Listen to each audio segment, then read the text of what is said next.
And so we close out yet another year. I hope Christmas 2024 and New Year 25 brought or brings you some life riches. Now with that bell tolled, we must accumulate our best graphics, tech and art list of the year, along with my long running 40 years of Pixels look back, nostalgically to 1984 and what laid under our trees that glorious year, and the best VR title I enjoyed in 2024.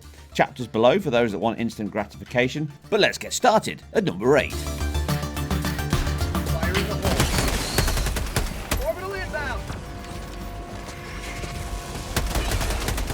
The 80s and 90s delivered a vast swathe of epic characters, stories and IPs, as the modern corporate world calls them at least, and Starship Troopers was a gory sci-fi favourite from director Paul Verhoeven with a similar European black comedy satirical tone, such as the great Monty Python, Blackadder, Red Dwarf and of course Robocop and Total Recall et al. From the same director.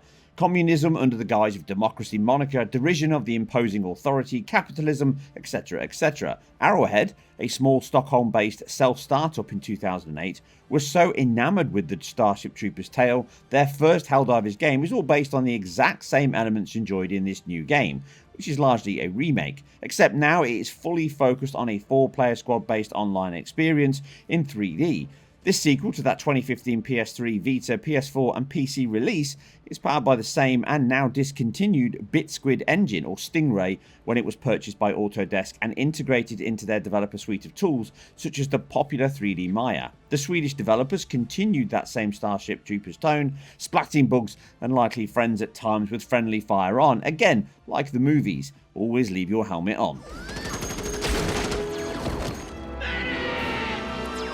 The PC and PS5 version do not differ greatly, but on the technical front the decisions made really highlight the scope within modern hardware and the over-reliance many place on the engine version or even make, keeping themselves within a small 120-ish team using their own technology and being focused on drastically improving all aspects of their core game design on far better hardware has delivered a solid, impressive and above all successful game for them. So successful in fact, they had their own technical issues at launch and then Sony created some further ones which were quickly receded. Nevertheless, what shipped and is still popular now has sucked a great deal of our time and continues to evolve since its launch earlier this year, as they can devote all their time and resources as required by owning and supporting their own technology. They have incorporated far more realistic PBR materials, improved lighting, excellent particle and lighting effects, dynamic gameplay, dense horde AI, procedural environmental destruction, all at 60 FPS even on consoles.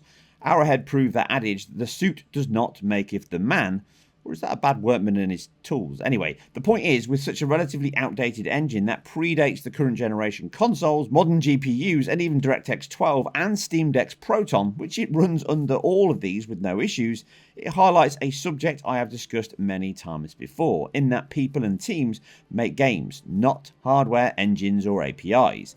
Placing these two games side by side, many would surmise, including big tech channels and sites, this must be a brand new modern engine, obviously. It's not the case here at all. The team likely spent a great deal of time, effort and skill to drag, tweak, adapt and kicking and screaming their engine to deliver on their aims, and I'm sure tales will be told of the pain and limits this placed on them. But the reality is a small independent team like Arrowhead can do this as they are not shareholder and market driven, and they are not awaiting the collective updates that may or may not come from a commodity based engine such as Unreal or Unity. Instead, they are free to adapt, shoehorn, hack and bodge to their heart's content, all with a focus on their own aims and not external and largely insignificant areas that can and do affect many other developments, my own non-game development career included. As such, due to the effort this would have been, the passion they have, the quality of the final results, all done with their own bespoke engine and technology, they deserve the success achieved and a slot in my best technology list. Arrowhead, we salute you. Additional reinforcement funding approved.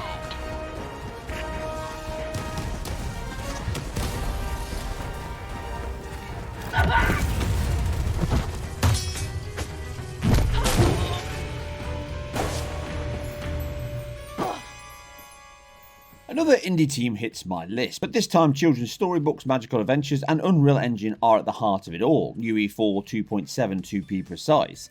The Plucky Squire is a superb mix of fixed lighting, depth of field, art, shadows, and it looks like something from Tony Hart's Morph Show meets Pixar's Toy Story. It really takes you back to the days of old as being a child playing in your bedroom, imagining all these toys and things could come to life, and that was the team's original intention. Technically and artistically, the game is excellent, mixing a complete shift of camera, control, combat on 2D and 3D objects, which generally looks and works superbly and seamlessly throughout play. This seamless connection of both worlds and the stark contrast of bright, simple pastel colours juxtaposed with photorealistic acrylic paints, bugs and protractors between worlds impresses consistently. It mixes up retro styles of games, 2D platform, simple word puzzles to defender-like shoot-em-ups and punch-out style fights. The storybook progression is so well integrated, almost like a modern comic zone with Mr. Men art style. I never shook the feeling of how good Codemasters Micro Machines remake would look using this superb art design quality and overall technical delivery. The game is driven by art, unique ideas, confident and technically proficient control of Unreal Engine.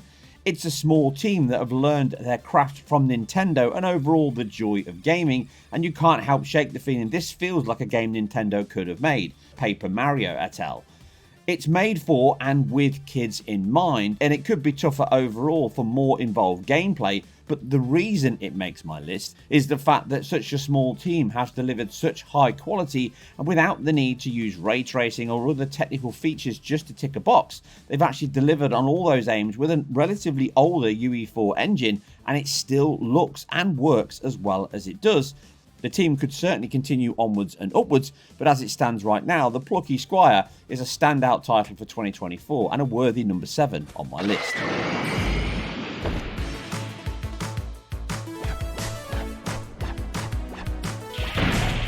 What is your craft? My craft is death. Saber Interactive have stood fast in the role your own technology states. While many around fall into the simpler, cheaper, off-the-peg engine of so many with Unreal Engine 5, the Swarm engine has good pedigree, and with a classic series from my youth in Warhammer 40k, here the team have delivered a solid game that is true to the Space Marine lore, but delivers on vast swarms of enemies, physics-based gameplay using Havoc and large open maps, PBR materials, and both 30 and 60 FPS across Series X, PS5, and even the Pro got a recent patch that boosted the game's base resolution by over 2 times using PSSR, offering 4K and 1440p outputs, bringing the quality close to the PC version on a higher-end machine using DLSS. The game does heavily rely on CPU outputs, and some of the SSR artifacts can be an issue, but overall the art really shines here with such a rich, evocative world, style and steampunk influence aesthetic to draw from, mixed with solid and explosive combat, great use of particles, gore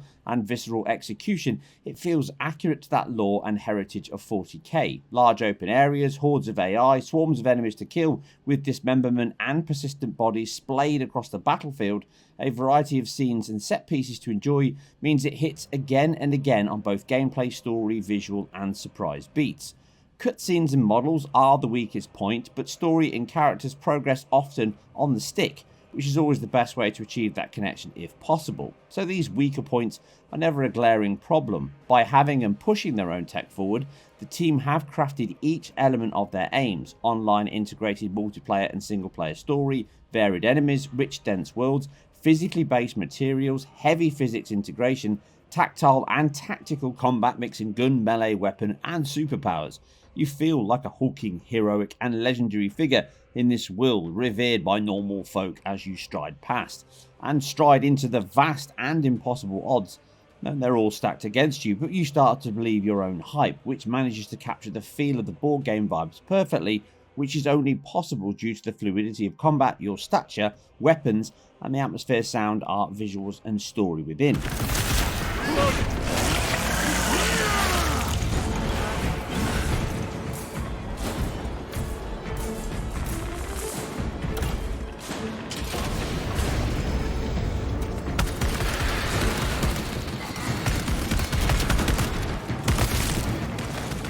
With such an obvious passion for the source material, high quality design, strong technical delivery, and a consistent quality and delivery of varied combat, hordes and weapons, which concentrates all efforts on the design aims and nothing is present without offering value. The engine may not be the newest, the team may not be the biggest, but the results speak loudly for themselves, and I hope they continue to roll their own into the future. A worthy number 6. That cursed gate is in our way!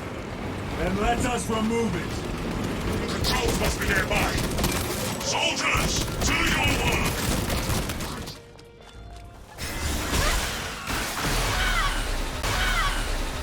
They say there's no such thing as bad publicity, and in the case of Stellar Blade and its South Korean developer Shift Up, this has proven true. A relatively small studio have taken the aging Unreal Engine 4 again here, showing like many others that high quality current gen graphics do not require ray tracing, UE5 or such to impress and grab your attention. Eyes up here, guys.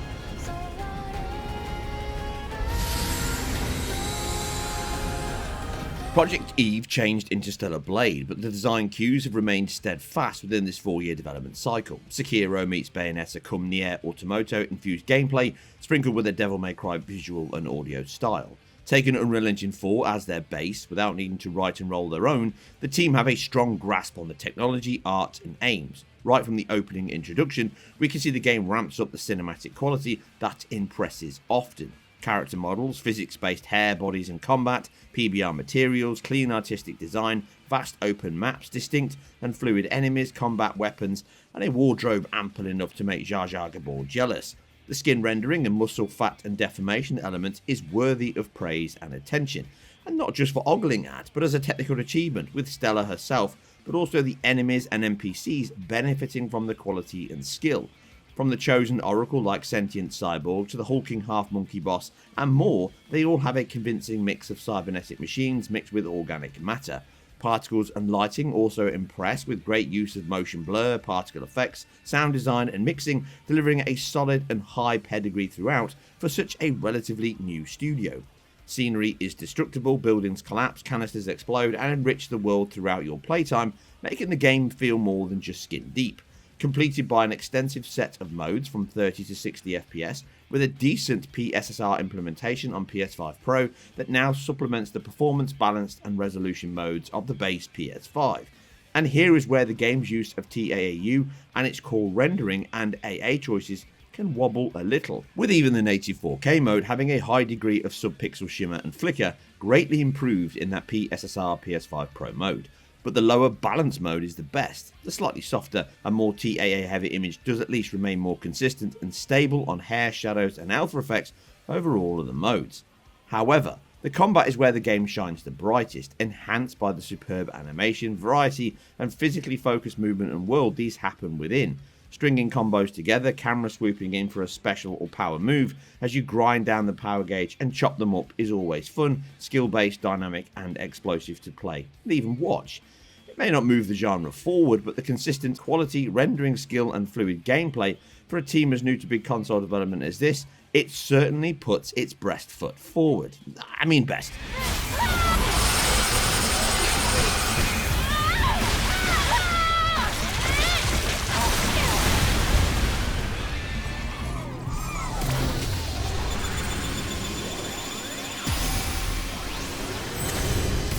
Team Asobi have consistently managed to capture the joy, ingenuity, excitement and creativity of the mid-90s days of 3D emerging gameplay. From the PS4 DualShock 4, PSVR 1 and now twice on PlayStation 5, they've pushed forward in gameplay design, player engagement and technology with a strong grip on the past. This is even more reflective of one of the best games, and rightfully so, many players' best games of 2024, mine included. Now across each level, world, section and new power you gain, it constantly surprises, improves and impresses, with the only studio I feel could go toe to toe with Nintendo's best. But it's not only the captivating gameplay, but in the symbiotic blend of hardware and software technology they so seamlessly and effortlessly infuse into the game. Although it has a clean, simple, almost Sonic Adventure-like artistic style, the game's assets, characters, animations, materials, and even draw distance is one of superb quality throughout. It uses high-quality lighting, both direct and indirect, with dynamic point and spotlights, including high-quality shadows from these and the sun bounces off sand, water with GI and caustics. Although many are baked, the results are no less impressive. Alongside the excellent PBR materials, art and clean style, it leaves you immersed and impressed.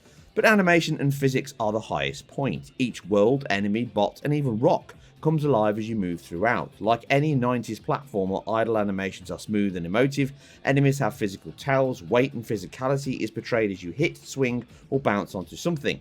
Physics and the core physicality of everything here is the standout, from the rubber duck demo homage pool, procedural glass destruction, water, buoyancy, slicing objects with your laser, thousands of instant objects with weight and collision that interact with you, bob and float on the water, and even use water to enlarge your character like a sponge and then expel it as it puts out fires. This then interacts with the geometry realistically, running through grooves, dripping off roofs and pooling on the floor. Each world has a fully believable physics model applied that feels so old school and yet modern, with a clear tech demo like vibes of old 16 and 32-bit glory days. In fact, it is the most physics based game I have played in years, bar none, and I applauded the team on my review with their focus on the physics model in the game over just graphics, which improves and even creates the gameplay within. It stands proud and high in my list, as it does all this at a locked 60 FPS and it never loses sight of being a game at all times. Simply out of this world.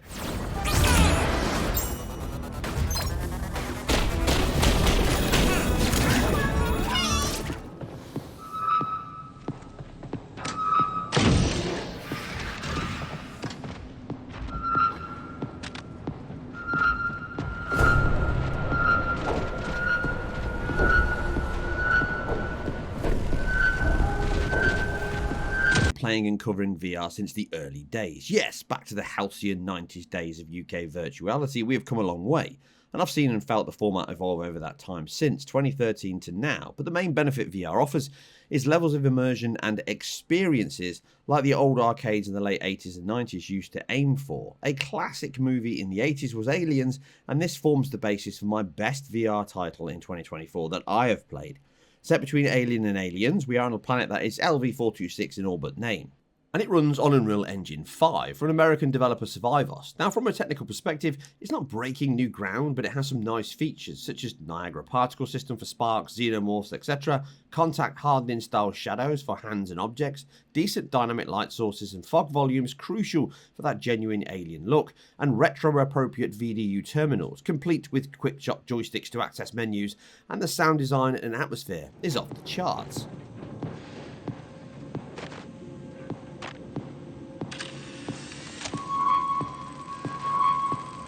Biometrics mismatch. Security has been notified.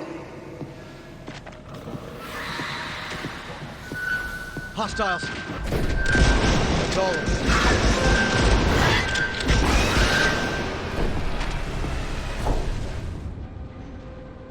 Emergency lockdown suspended. Please wait until motor pool purge is complete before entering the facility. Damn it! Why so loud? That just rang the dinner bell for any xenomorph in shouting distance. Purge complete.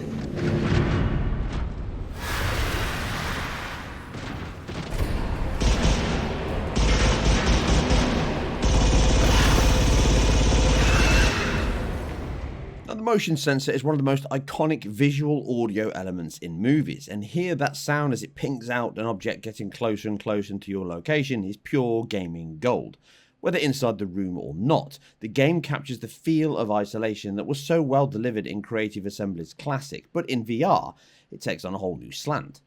Much of this is the excellent and tactile interaction. Everything has to be grabbed, connecting power cables to reroute doors, injecting yourself with energy or serums, hooking your PDA into the terminals to access the system, to pulling the tracker off your shoulder. Even reloading your Magnum is all done via physical movements, adding a real-life tension to every encounter. Torchlight adds a better view of what lies in the darkness, but the game's mix of that desolated and partially destroyed base, heavy use of sound effects, be that the ping of the tracker, the unmistakable gunfire of the pulse rifle, to the high-pitched scream of the xenomorph as you bleed them out.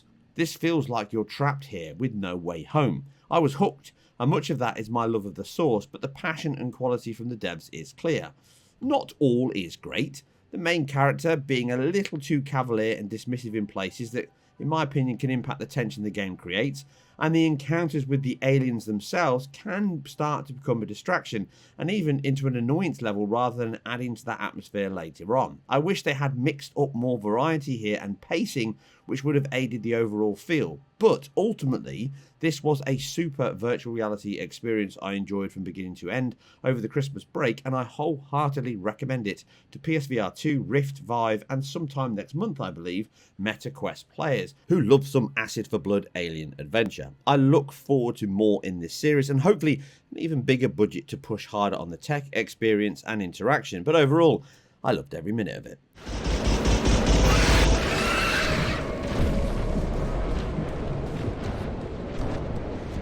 I'm dry.